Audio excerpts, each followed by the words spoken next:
Hello friends, welcome to the online platform SK's Passion Education. Passion education channel में आपका लोगों का स्वागत है। द चेंज ऑफ लर्निंग वे। तो आज जो है हम नए टॉपिक्स के साथ बात करने वाले हैं जिसका नाम जो है क्यूब है। आप हेडिंग में देख सकते हैं। तो क्यूब क्या होता है इसके बारे में हम जानते हैं। क्यूब क्या होता है, कोई भी नंबर को जब हम 3 टाइम्स मल्टीप्लाई करते हैं और मल्टीप्लाई करने के बाद जो प्रोडक्ट आता है वह प्रोडक्ट जो है कहलाता है क्यूब। यहाँ पर दिखाई दे रहा है कि we can say that when a number is multiplied 3 times of itself, then the product we will get that is known as cube of that number that is multiplied of by me. तो वो number को जो है हम लोग कहते हैं cube कहते हैं। जैसे अगर हम मान लिया जाए कि कोई वेरिएबल्स होता है x, तो x को जब हम मल्टीप्लाई करते हैं तो हम बोल सकते हैं जब x को 3 टाइम्स मल्टीप्लाई करेंगे तो यह जो हो क्या हो जाएगा x to the power cube. ठीक है, x टू द पावर 3। और ये जो पावर 3 होगा इसी को कहते हैं हम लोग क्यूब कहते हैं। एक और नंबर ले लेते हैं 2 मल्टीप्लाई 2 मल्टीप्लाई 2, तो इसको जो है 2 टू द पावर 3 जो पावर 3 होगा उसी को कहते हैं क्यूब, या इसे हम बोल सकते हैं 2 क्यूब भी बोल सकते हैं। या और नंबर ले लेते हैं y मल्टीप्लाई y, तो हम बोल सकते हैं y टू द पावर 3 या y क्यूब बोल सकते हैं। तो आइए कुछ नंबर्स हैं जो कांस्टेंट टर्म में है और वो सारे के सारे कांस्टेंट टर्म में से नंबर्स के जो है हम लोग इजी कैलकुलेशन को इजी बनाने के लिए क्यूब कम से कम 20 तक याद कर ले। ठीक है, तो चलिए बच्चों हम इसको लर्न करते हैं। तो 1 का जो क्यूब होता है वह होता है 1 का जो क्यूब होता है 1 होता है, 2 का जो होता है 8 होता है, 3 का जो होता है 27 होता है, 4 का 64 होता है, 5 का 125 होता है, 6 का 216 होता है, 7 का 343 होता है, 8 का 512 होता है और 9 का 729 और 10 का जो होता है वह 1000 होता है। चलिए बच्चों और सीखते हैं 11 का।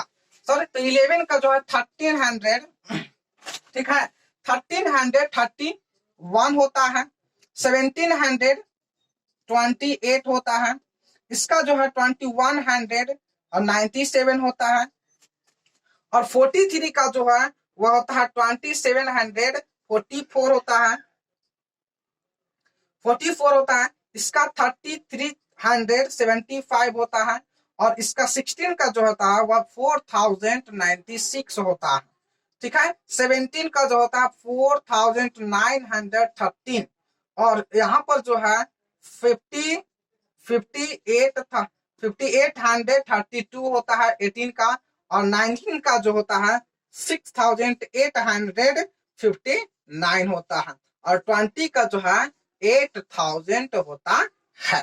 तो यहाँ तक जो है कम से कम हम लोगों को क्यूब निकालना या क्यूब जो है वैल्यू याद रखना चाहिए। ठीक है, उसके बाद चलते हैं, इसको नोट डाउन करें, इसके बाद हम चलते हैं आगे परफेक्ट क्यूब कि कोई भी नंबर का परफेक्ट क्यूब क्या कहलाता है और उसके बाद पढ़ेंगे प्रॉपर्टीज ऑफ क्यूब। तो इसे फटाफट अपने कॉपी पर उतारिए और नोट्स बनाइए।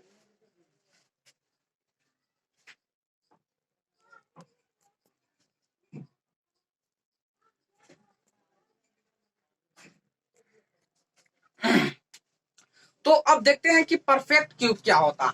कहता है कि perfect natural number is said to be a perfect cube of number. कोई भी नेचुरल नंबर को परफेक्ट क्यूब तब कहा जाता है जब क्या कहा जाता है जब express as a group of 3 equal natural number. जब 3 सामान्य इक्वल नेचुरल नंबर्स होते हैं तो उसको हम लोग कहते हैं कि यह जो है एक परफेक्ट क्यूब बना रहा है। जैसे एग्जांपल में हम देख सकते हैं 216 का जब फैक्टराइजेशन करेंगे तो आएगा 2 multiply 2 multiply 2 multiply 3 multiply 3 multiply 3। तो आप देख सकते हैं कि यहाँ पर जो है 3 इक्वल नेचुरल नंबर्स हैं। जैसे यहाँ पर बोल सकते हैं कि ये जो है 3 इक्वल नंबर्स हैं, तो हम बोल सकते हैं यहाँ पर क्या हो जाएगा 2 मल्टीप्लाई 3 एक हो गया, मल्टीप्लाई 2 मल्टीप्लाई 3 2 हो गया, मल्टीप्लाई 2 मल्टीप्लाई 3। तो आप देख सकते हैं कि 1 2 3 यानी कि 2 मल्टीप्लाई 3 टू दी पावर 3। क्यों बोल रहे हैं? क्योंकि यह जो है 3 टाइम्स मल्टीप्लाई हो रहा है। अभी हम पढ़े थे कि कोई भी नंबर को जब हम 3 टाइम्स मल्टीप्लाई करते हैं और जो उसका प्रोडक्ट होता है वही प्रोडक्ट जो है कहलाता है क्यूब। तो हम बोल सकते हैं 2 मल्टीप्लाई 3 टू दी पावर 3 या 2 मल्टीप्लाई 3 टू दी पावर 3 या 2 मल्टीप्लाई 3 क्यूब भी बोल सकते हैं। तो हम देख सकते हैं इसको सॉल्यूशन करेंगे तो 6 टू दी पावर 3 होगा, या हम बोल सकते हैं कि 6 क्यूब। तो हम बोल सकते हैं कि 2 है 6 cube, 6 is the perfect cube of 216. 6 is a perfect cube of 216। 216 का क्यूब क्या होता है जी? तो 6 होता है। ठीक है, चलिए अब देखते हैं properties of cube. Properties of cube कहने का मतलब कोई गुण होता है। ठीक है, तो क्यूब का जो है कुछ गुण होता है, कुछ प्रॉपर्टीज होता है। तो वे सारे के सारे प्रॉपर्टीज और गुण हम पढ़ने वाले हैं। तो पहला जो होता है कहता है कि यदि कोई भी इवन नंबर का क्यूब करते हैं, यदि कोई भी इवन नंबर का क्यूब करते हैं तो आंसर जो होता है हमेशा वह इवन नंबर ही आता है। यदि हम बात करें 2, यदि हम बात करें 2 तो 2 का जब हम क्यूब करेंगे तो आएगा 8। यदि 4 का हम क्यूब करते हैं तो क्या होता है 64, जो ये क्या है? इवन है। तो हम बोल सकते हैं कि cube of even number is always even number. ठीक है, cube of even number is always even number. आगे देखते हैं। अब कहता है कि जब हम क्यूब ऑड नंबर करते हैं, ठीक है, जब हम क्यूब किसी ऑड नंबर के करते हैं तो हमेशा जो है ऑड नंबर आता है। ध्यान दीजिए कि जब हम 3 का क्यूब करेंगे तो यहाँ पर जो है 80, यहाँ पर जो है 27 आएगा और 27 जो है एक ऑड नंबर है। 5 का भी एक ऑड नंबर, तो 5 का जो क्यूब करते हैं तो क्या था 125, और 125 जो एक क्या है? ऑड नंबर है। तो cube of odd number is always odd number. Cube of odd number is always odd number. जब ऑड नंबर का क्यूब करते हैं तो हमेशा वो ऑड नंबर आता है। चलिए तीसरा प्रॉपर्टीज देखते हैं। कोई यदि नेगेटिव इंटीजर्स हो, ठीक है, कोई यदि नेगेटिव इंटीजर्स हो तो नेगेटिव इंटीजर्स का जब हम क्यूब करते हैं तो हमेशा जो है एक नेगेटिव नंबर ही आता है।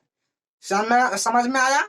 चलिए फिर से समझते हैं कि जब किसी भी नंबर का जो नेगेटिव हो और यदि नेगेटिव इंटीजर का हम क्यूब निकाल रहे हो तो हमेशा जो है एक नेगेटिव नंबर ही आएगा। ठीक है, तो cube of negative integer is always negative. Cube of negative integer is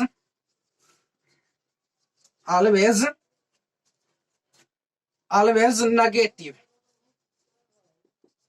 देख लीजिए एग्जांपल में, मान लेते हैं -2, तो -2 का जो हम क्यूब करें तो मतलब -2 मल्टीप्लाई -2 मल्टीप्लाई -2, तो क्या होगा 2 टू जब 4 और माइनस माइनस प्लस, तो 4 में -2 से मल्टीप्लाई करेंगे तो -8 होगा, जो यहाँ पर नेगेटिव शो कर रहा है। अब आइए cube of nature, cube of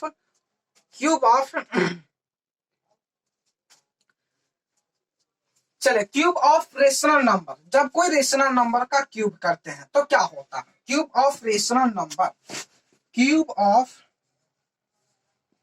a rational number, a rational number means a/b to the power 3।